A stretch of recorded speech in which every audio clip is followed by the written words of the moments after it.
Hello students. तो बच्चों आज हम सेक्शन फार्मूला पर बेस्ड कुछ क्वेश्चंस देखेंगे। तो सबसे पहले एग्जाम्पल नंबर 8 और ये है बच्चों एनसीईआरटी का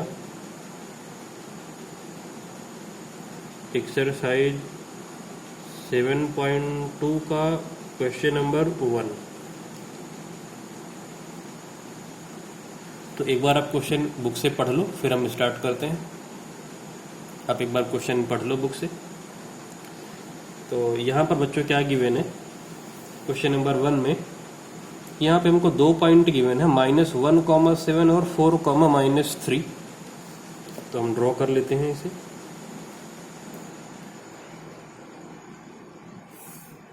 तो एक पॉइंट है पहला -1,7, दूसरा पॉइंट बी है 4,-3 और एक पॉइंट हमको पता करना है, एज्यूम कर लेते हैं वो पॉइंट P है और P इसको किस रेशियो में डिवाइड कर रहा है, 2:3 में डिवाइड कर रहा है। तो हमको P के कोऑर्डिनेट पता करने हैं। तो P के कोऑर्डिनेट हमने एज्यूम कर लिया है x, y। तो A और B मान लिया 2 पॉइंट हैं, ये 2 पॉइंट के कोऑर्डिनेट गिवन है और हमको एक ऐसे पॉइंट का कोऑर्डिनेट पता करना है जो कि इसको 2:3 में डिवाइड करता है। तो वो पॉइंट हमने P एज्यूम कर दिया है और इन दोनों पॉइंट का नाम A और B रख दिया है और P की कोऑर्डिनेट एज्यूम कर दिया है कि वो क्या होगा, x, y होगा। तो ये तो बेटा हो जाएगा M1, हमने जो फार्मूला पढ़ा था M1 रेशियो, ये क्या है M2 है। नोटेशन लिख लेते हैं ना, और ए को हम क्या एज्यूम करते हैं x1, y1। ये आप लिख जरूर लिया करो, ये जो कोऑर्डिनेट में लिखता हूँ x2, y2। तो ये x1 y1 हो गया, ये x2 y2 हो गया, ये m1 m2 हो गया और हमको p की कोऑर्डिनेट पता करने हैं। तो स्टार्ट करते हैं। तो कैसे लिखेंगे हम, let that point is p x, y which divides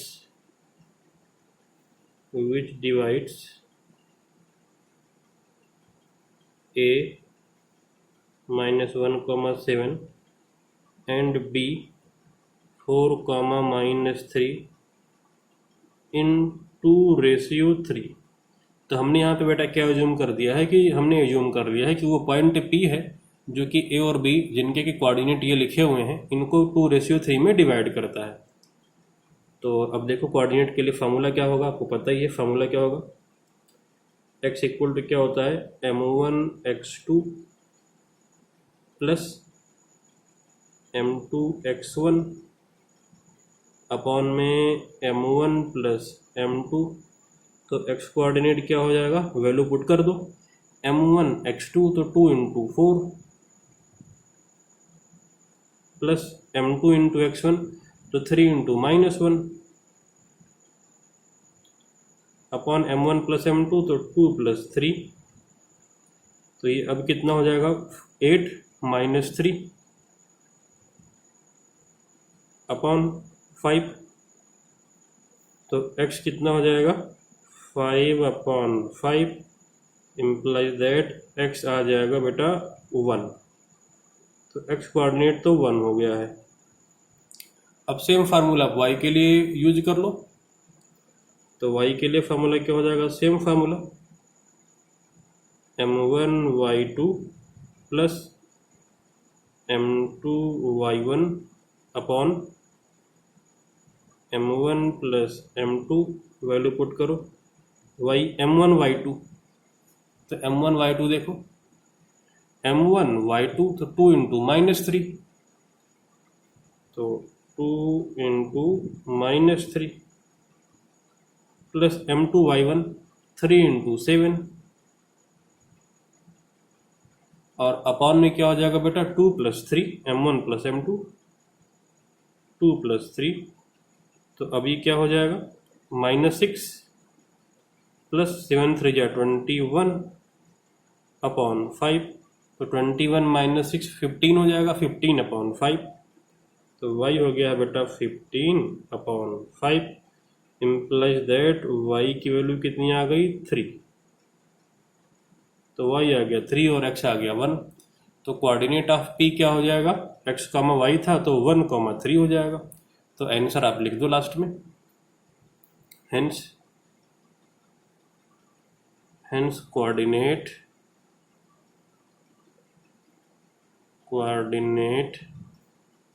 of p is 1, 3।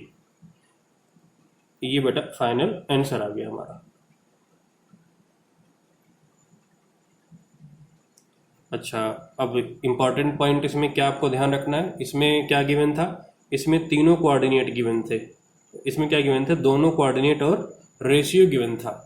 दोनों कोऑर्डिनेट और जब रेशियो गिवन होता है और पॉइंट के कोऑर्डिनेट हमको फाइंड आउट करने होते हैं, तो हम कौन सा फार्मूला यूज़ करते हैं, पिछले वाले लेक्चर में हमने पढ़ाया था, ध्यान से देखिएगा, वहाँ पे आप फार्मूला नंबर 1 यूज़ करते हैं। तो यहाँ पे मैं लिख देता हूँ, आप ध्यान रखिएगा, नोट में हम क्या लिख देते हैं, फार्मूला 1 इज यूज्ड, आप ध्यान रखिएगा, ठीक है बच्चों, इस बात को, formula 1 is used, formula 1 is used. आप वहाँ से चेक करिएगा, इस बात को हमने वहाँ पर बताया था आपको, फार्मूला नंबर 1 यूज़ किया गया है यहाँ पर। अब बच्चों अगला क्वेश्चन देख लेते हैं।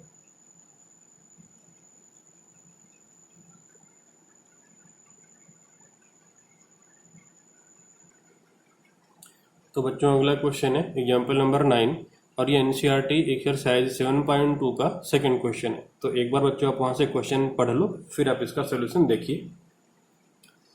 तो यहाँ पर बच्चों क्या गिवन है, 2 पॉइंट हमको गिवन है इस क्वेश्चन में, 4, -1 और दूसरा पॉइंट बी गिवन है -2, 3। फाइंड आउट बच्चों हमको यहाँ पे क्या करना है, point of trisection, find out करना है कि ऐसे पॉइंट फाइंड आउट करने हैं जो इस लाइन सेगमेंट को 3 बराबर पार्ट में डिवाइड कर दें। तो आप ऐसे पॉइंट मार्क कर लो इस लाइन पर जो कि इसको 3 बराबर पार्ट में डिवाइड करते हो। तो एक पॉइंट आप यहाँ पे मार्क कर लो ये, और दूसरा पॉइंट आपने यहाँ पे मार्क कर लिया है, और इसको लिखा आपने P1, इस वाले पॉइंट को आपने लिख दिया है P2। ये 2 पॉइंट है जो इस लाइन को ट्राइसेक्ट कर रहे हैं।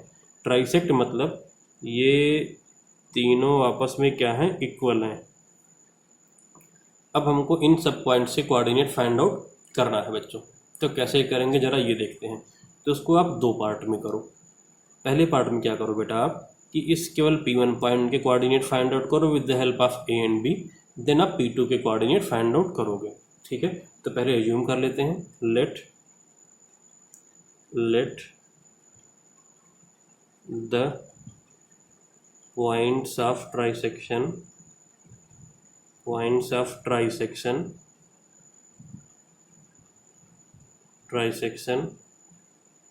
are P1 and P2। अब आप क्या करो बेटा, ध्यान दीजिए, अब आप एक डायग्राम अलग से बना लो। तो अलग से आप ये डायग्राम एक ड्रॉ कर दो फिर से,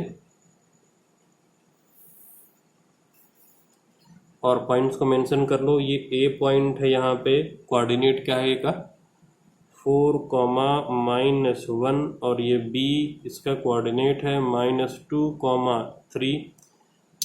आप यहाँ पे P1 मार्क कर लो, ये P1, और P1 के कोऑर्डिनेट आप एज्यूम कर लो x, y। अब जरा ध्यान दो बच्चों, ये तीनों इक्वल हैं। अब अगर मैं बोलूँ कि P1 इस AB को किस रेशियो में डिवाइड कर रहा है, तो ध्यान से देखो बेटा, ये तीनों इक्वल हैं। तो इधर 1 पार्ट है और इधर कितना है, डबल। इधर कितना है देखो, डबल है, और इधर कितना उसका हाफ, क्योंकि ये तीनों इक्वल है ना। तो ये 1 पार्ट हो गया और इस तरफ 2 पार्ट है। तो किस रेशियो में डिवाइड कर रहा है, 1:2, क्योंकि इधर डबल है और इस तरफ हाफ है। तो यहाँ पे आप ऑटोमेटिक अपनी तरफ से लिखो, कंक्लूजन ड्रॉ करके 1:2। तो यहाँ पे ये रेशियो डायरेक्टली नहीं गिवन था, इनडायरेक्टली गिवन था पॉइंट ऑफ ट्राइसेक्शन के फॉर्म में, वहाँ से हमने कंक्लूजन ड्रॉ किया है। अब आपको आगे पता ही है, आप क्या करोगे, इसको आप एज्यूम करोगे x1, y1, इसको आप एज्यूम करते हो m1/m2 सेक्शन फार्मूला जब अप्लाई करते हो तो, और इसे आप क्या यूज़ करते हो, लिखते हो x2, y2। तो अब नॉर्मल सेक्शन फार्मूला यूज़ कर लो, आपको मिल जाएगा बेटा p का कोऑर्डिनेट। सेम तरीके से p2 के लिए क्या हो जाएगा, ऐसे ही लाइन आप ड्रॉ करोगे, इस तरफ 2 इस तरफ 1, तो ये 2:1 से भी निकल जाएगा p2। तो पहले तो p1 कैलकुलेट कर लेते हैं। तो p1 के लिए देखिए x हो जाएगा m1x2 plus m2x1 upon m1 plus m2। तो ये x कितना हो जाएगा, m1x2 तो 1 into -2 plus m2 into x1 तो 2 into 4 upon m1 plus m2 तो 1 प्लस 2 हो जाएगा। x आ जाएगा बच्चों -2 प्लस 8/3, ये हो जाएगा 6/3। तो फाइनली x आ जाएगा बेटा 2, x की वैल्यू आ गई है 2। सेम तरीके से y के लिए भी आप कोऑर्डिनेट फाइंड आउट कर लो। तो y क्या हो जाएगा, m1y2 प्लस m2y1, ये मैंने गलती से x लिख दिया है, m2y1 upon m1 plus m2।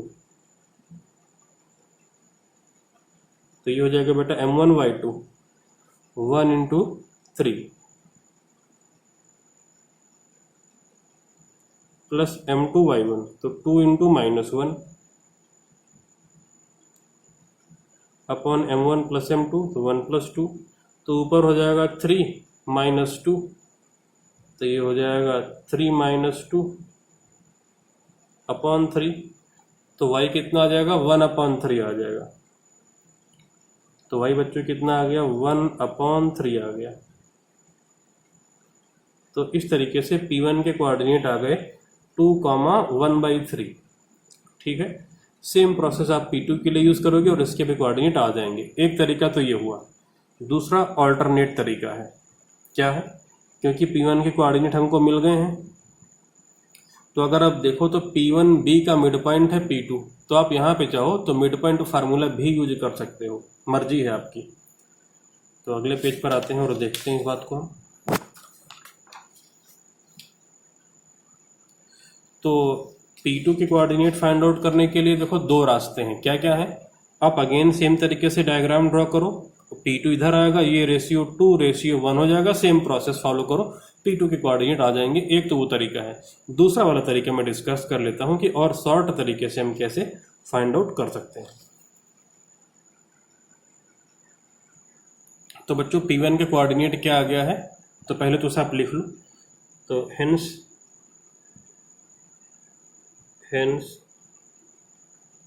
p1 क्या हो जाएगा, 2, 1/3। ये p1 के कोऑर्डिनेट आ गए जो हमने पिछले वाले पेज पे किया है।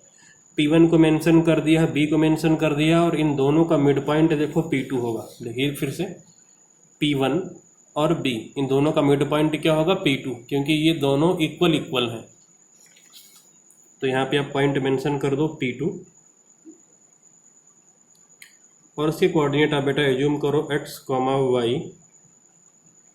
अब ये दोनों इक्वल हैं तो आपको मिड पॉइंट फार्मूला यूज़ करना है, रेशियो 1:1 हो जाएगा। मिड पॉइंट फार्मूला आप सीधा यूज़ करोगे।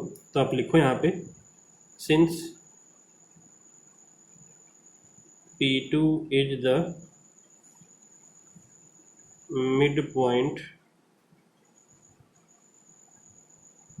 Point of p1 and b, इसलिए x कोऑर्डिनेट क्या हो जाएगा, x कोऑर्डिनेट हो जाएगा x1 प्लस x2/2, और y coordinate y1 plus y2/2। जरा नोटेशन मेंशन कर लो। ये हो जाएगा x1, y1, ये हो जाएगा बेटा x2, y2, और ये m1 और m2 जरूरत नहीं है, सीधा सीधा फार्मूला यूज़ करना है। तो x कोऑर्डिनेट क्या हो जाएगा, x1 प्लस x2, x1 है 2 और x2 है -2, तो 2 प्लस -2/2। तो ये देखो सीधा सीधा 0 आ रहा है, 0/2 तो 0 आ जाएगा। y कोऑर्डिनेट देख लो बेटा, ये हो जाएगा y1 plus y2 upon 2 implies that y1 है 1/3 और प्लस y2 है 3/2। एलसीएम ले लें तो 1 प्लस 9/3 और ये मेन वाला अपॉन 2, तो y क्या हो जाएगा 10/3 इंटू 2, ये कितना हो जाएगा बेटा, y हो जाएगा 5/3। तो ये आ गई y की वैल्यू। तो इसलिए P2 के कोऑर्डिनेट क्या आ जाएगा 0,5/3। तो आप यहाँ पे लिख दो इम्प्लाइज दैट P1 के कोऑर्डिनेट क्या आ गए 2,1/3 एंड P2 के कोऑर्डिनेट क्या आ गए बेटा 0,5/3। ये तो आंसर हो गया फाइनल।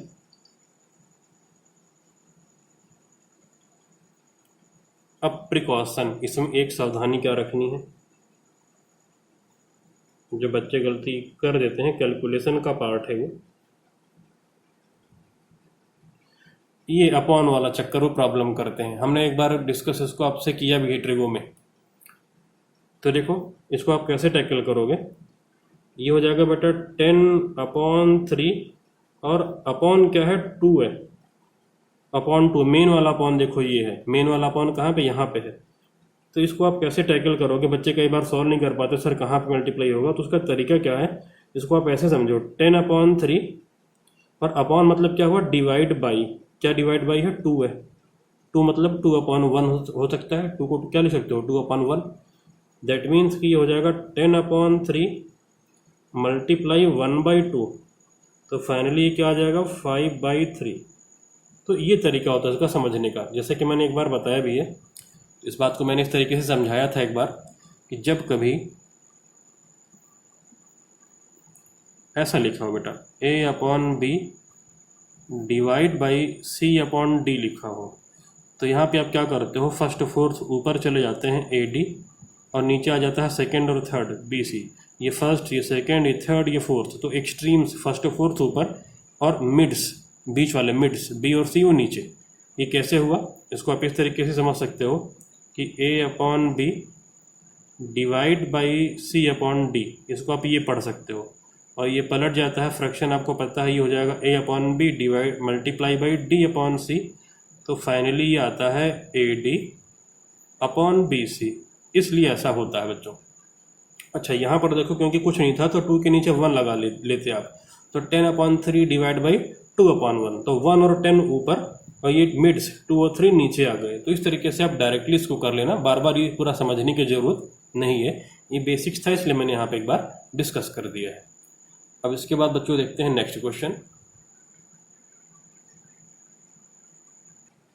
तो बच्चों अगला क्वेश्चन है एग्जाम्पल नंबर 10 और ये NCERT एक्सरसाइज 7.2 से क्वेश्चन नंबर 4 है। एक बार बेटा बुक से आप पढ़ लो ये क्वेश्चन का सलूशन देखने से पहले। यहाँ पर बच्चों क्या गिवन है कि हमको तीनों पॉइंट के कोऑर्डिनेट गिवन है। तो क्वेश्चन में गिवन है find the ratio in which line segment joining the points -3, 10 and 6, -8 divided by -1, 6। तो पहला पॉइंट है यहाँ पर A और कोऑर्डिनेट है -3, 10। दूसरा B पॉइंट कोऑर्डिनेट क्या है 6, -8 और इसको एक पॉइंट डिवाइड कर रहा है जिसको कि हमने P एज्यूम कर लिया। और P के भी कोऑर्डिनेट यहाँ पे गिवन है बच्चों, वो है -1, 6। रेशियो फाइंड आउट करने को पूछ रहा है। तो ध्यान दो, हमने पिछले वाले क्लास में टोटल आपको 4 फार्मूले पढ़ाए थे। उसमें से जब हमने सेकंड फार्मूला बेटा पढ़ाया था तो वहाँ पर बताया था कि जब कभी भी रेशियो फाइंड आउट करने को आएगा तो आप हमेशा एज्यूम करोगे K/1।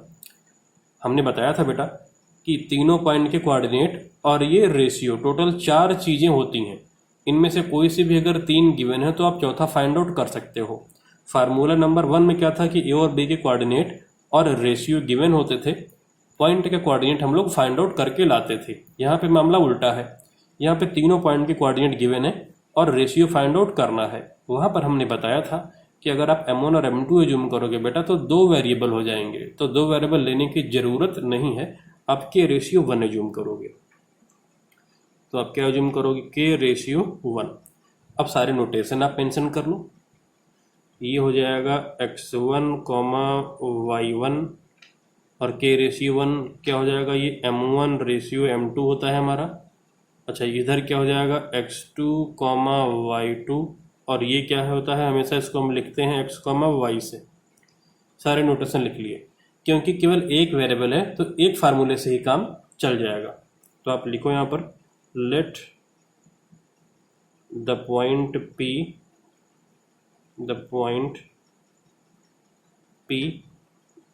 -1, 6 divides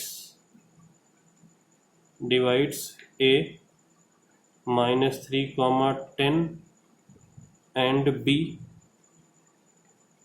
6, -8 इन के रेशियो 1। हमने ये एज्यूम कर लिया है। अब आप फार्मूला यूज़ करो। तो केवल अगर आप x के लिए फार्मूला यूज़ करो या y किसी एक के लिए यूज़ करोगे, क्योंकि एक वेरिएबल है, तो फार्मूला क्या होता था m1 into x2।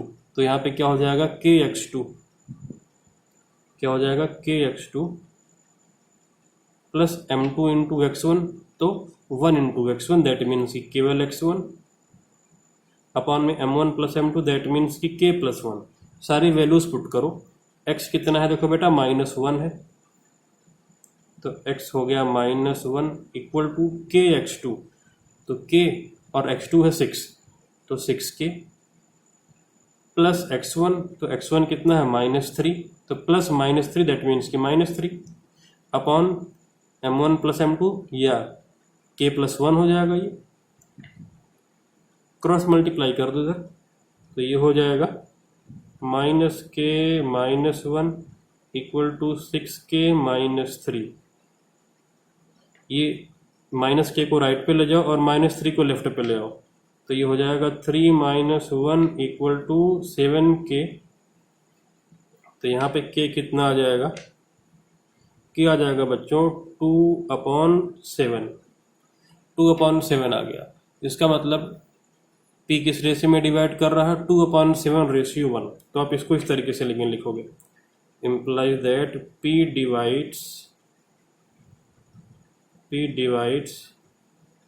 AB in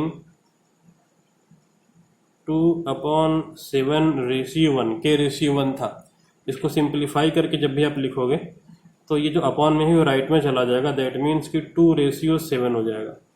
हमने क्या किया कि ये फ्रैक्शन ही था, ये न्यूमरेटर था 2/7, ये डिनोमिनेटर था, दोनों में 7 से मल्टीप्लाई कर दिया है। इन शॉर्ट अगर मैं आपको बताऊं केवल एक लाइन में, जो डिनोमिनेटर है उसे आप राइट में शिफ्ट कर दिया करो 2/7। अगर जैसे मान लो कि ये केवल 2 आता तब तो 2/1 हो जाता, मान लो ये 3 आ जाता के केवल तो 3/1 हो जाता। लेकिन जब भी फ्रैक्शन आए तो जो अपॉन में लिखा है उसे इस तरफ आप ले आया करो हमेशा, वही आंसर हो जाएगा। तो ये 2/1 हो जाएगा। तो ये इसे p किस रेशियो में डिवाइड कर रहा है, 2/1 में डिवाइड कर रहा है बेटा। ये प्रॉपर आंसर इस तरीके से, ये आंसर हो गया यहाँ पे। अब अगला क्वेश्चन देख लेते हैं बच्चों हम। तो अगला क्वेश्चन है बच्चों एग्जाम्पल नंबर 11 और ये NCERT 7.2 में क्वेश्चन नंबर 5 है। आप लोग बच्चों एक बार बुक से क्वेश्चन पढ़ लो सोल्यूशन देखने से पहले। तो यहाँ पर बच्चों क्या गिवन है, यहाँ पर हमको 2 पॉइंट गिवन है A और B। A के कोऑर्डिनेट है 1, -5, B के कोऑर्डिनेट है -4, 5। हमको बेटा फाइंड आउट करना है कि x एक्सिस इस लाइन सेगमेंट को किस रेशियो में डिवाइड कर रही होगी। तो हमने एज्यूम कर दिया है कि x एक्सिस इस लाइन सेगमेंट को P पॉइंट पर कट कर रही है। तो P पॉइंट के कोऑर्डिनेट क्या होंगे, x, y। P के कोऑर्डिनेट क्या होंगे, x, y। लेकिन ध्यान दो P पॉइंट x एक्सिस पर होगा, क्योंकि x एक्सिस यहाँ पे हमने एज्यूम किया कि कट कर रही है AB को। तो ये लाइन सेगमेंट को x एक्सिस P पॉइंट पे कट कर रही थी। इसका मतलब P पॉइंट x एक्सिस पर लाई करेगा, और अगर P पॉइंट x एक्सिस पे लाई करेगा तो आपको पता है इसका कोऑर्डिनेट आपको क्या लिखना होगा, x कॉमा वाई नहीं, x कॉमा 0, क्योंकि y कोऑर्डिनेट क्या होगा, x एक्सिस पे 0 होगा। इस बात का ध्यान रखिएगा बच्चों आप। जैसे कोऑर्डिनेट क्या होगा, x कॉमा 0, तो ये हमने जूम कर दिया x1 कॉमा y1, ये हमने जूम किया x2 कॉमा y2, और रेशियो पूछा था तो रेशियो आप हमेशा एज्यूम करते हो k रेशियो 1, तो रेशियो हमने क्या एज्यूम किया है, k रेशियो 1 एज्यूम किया, क्योंकि रेशियो फाइंड आउट करने को पूछा है, तो k रेशियो 1। और रेशियो को हम हमेशा लिखते हैं m1 रेशियो m2। ये पॉइंट ज़रा परेशान कर सकता है कि सर इसका कोऑर्डिनेट आपने 0 कैसे लिया। इसको ज़रा समझो बच्चों कि भाई ये लाइन सेगमेंट AB थी, इसको x एक्सिस P पॉइंट पर इंटरसेक्ट कर रही है, तो जब x एक्सिस P पॉइंट पे इंटरसेक्ट करेगी तो P पॉइंट कहाँ पे होगा, x एक्सिस पर तो लाई करेगा ही नहीं करेगा। अगर P पॉइंट x एक्सिस पे लाई करेगा तो P के कोऑर्डिनेट क्या होंगे, x कॉमा 0, ये है बेटा x और ये है y। अब स्टार्ट करते हैं। Let x axis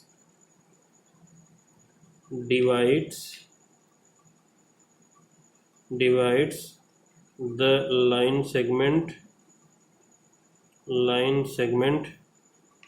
AB in k ratio 1 at point P। हमने जूम कर दिया कि x एक्सिस इस लाइन सेगमेंट AB को P पॉइंट पे k रेशियो 1 में डिवाइड करती है। अब x या y किसी एक के लिए फार्मूला लिख लो। अब क्योंकि x की वैल्यू अननोन है और k भी अननोन है, तो दो इक्वेशन एक से सॉल्व हो नहीं पाएगा, तो अच्छा होगा कि आप y के लिए फार्मूला यूज़ करो। तो यहाँ पे आप क्या लिखोगे y के लिए, y इक्वल टू क्या हो जाएगा, m1y2 plus m2y1 upon m1 plus m2, सारी वैल्यू पुट करो। y कोऑर्डिनेट है 0, 0 हो गया। m1 है k और y2 कितना है 5, तो k इंटू 5 प्लस m2 है 1 और y1 कितना है -5 अपॉन m1 प्लस m2, तो k प्लस 1। अब k प्लस 1 को मल्टीप्लाई में ले जाओ तो इस तरफ हो जाएगा 0 इंटू k प्लस 1 और इस तरफ 5k -5, तो ये तो पूरा 0 हो जाएगा, 0 इंटू समथिंग, तो 5k -5 equal to 0, 5k equal to 5, that means कि k इक्वल टू 1 आ गया है। इसका मतलब ये 1 रेशियो 1 में डिवाइड करेगा, k की वैल्यू 1 आ गया। अगर मान लो k की वैल्यू बच्चों जैसे आ गया होता 2/3, तो 2/3 रेशियो 1, दैट मीन्स कि 2 रेशियो 3 हो जाता, जैसे पिछले क्वेश्चन में किया था। तो implies that P divides AB in 1/1, 1/1 में इसको डिवाइड करेगा। अब इसी में ज़रा नोट लिख लेते हैं, ये तो आंसर हो गया। तो x एक्सिस की तरीके से ना y एक्सिस का भी क्वेश्चन आ सकता है और एग्जाम्पल में है एनसीईआरटी में, तो नोट में देख लो। अगर y एक्सिस आता तो क्या लिखते, फॉर y एक्सिस, अगर x के बजाय y एक्सिस आ जाता तो p के कोऑर्डिनेट आपको क्या लेने होंगे, y एक्सिस पे कौन सा कोऑर्डिनेट 0 होता है, x कोऑर्डिनेट 0 होता, तो आप कोऑर्डिनेट क्या लेने पड़ते, 0, y, और तब आप x के लिए इसे इक्वेट करते। इसी सेम क्वेश्चन को आप y एक्सिस से ज़रा सॉल्व करो, ठीक है। y एक्सिस के लिए ज़रा सेम क्वेश्चन को आप सॉल्व करिएगा बच्चों। तो क्वेश्चन क्या आएगा कि लाइन सेगमेंट AB को y एक्सिस किस रेशियो में डिवाइड करती है, तो वहाँ पे आप p की कोऑर्डिनेट क्या यूज करोगे, x, 0 के बजाय 0, y यूज करोगे और सेम क्वेश्चन को सॉल्व करोगे इसी सेम ही फार्मूले से। तो ज़रा फटाफट देख लेते हैं फॉर y एक्सिस। तो ज़रा y एक्सिस के लिए देख लो कि क्या हो जाता अगर इसको हम करते। तो बच्चों अगर सेम क्वेश्चन आ जाता है कि y एक्सिस किस रेशियो में डिवाइड कर रहा है, तो देखो सेम सा कुछ ड्रॉ हो जाएगा। बस p की कोऑर्डिनेट आपको क्या ले लेने हैं, 0, y, क्योंकि y एक्सिस पे x कोऑर्डिनेट 0 होता है। तो हम यहाँ पे क्या लिखेंगे, let Y axis divides A B in के रेशियो 1। हालांकि ये क्वेश्चन में पूछा नहीं गया है, मैं समझाने के लिए जस्ट बता रहा हूँ। तो आप फार्मूला का यूज़ कर लोगे x के लिए। x हो जाएगा बेटा m1 x2 plus m2 x1 upon m1 plus m2। तो x कोऑर्डिनेट हो गया है 0, m1 के, x2 कितना है -4, m2 कितना है 1, x1 कितना है 1 अपॉन में k प्लस 1। ये k प्लस 1 मल्टीप्लाई होकर इधर 0 हो जाएगा, इस तरफ आ जाएगा -4k प्लस 1। तो 4k इक्वल टू 1, k आ जाएगा 1 अपॉन 4। दैट मीन्स कि P divides A B in के रेशियो 1 था, तो 1/4 रेशियो 1। इसका मतलब मैंने अभी भी समझाया था, कैसे लिखेंगे, 4 राइट में चला जाएगा, 1/4। ठीक है, तो ये प्रॉपर इसका आंसर हो जाता अगर वाई एक्सिस के लिए सेम क्वेश्चन आता तब। तो आज की क्लास में बच्चों इतना ही, इसके बाद हम देखेंगे नेक्स्ट क्लास में।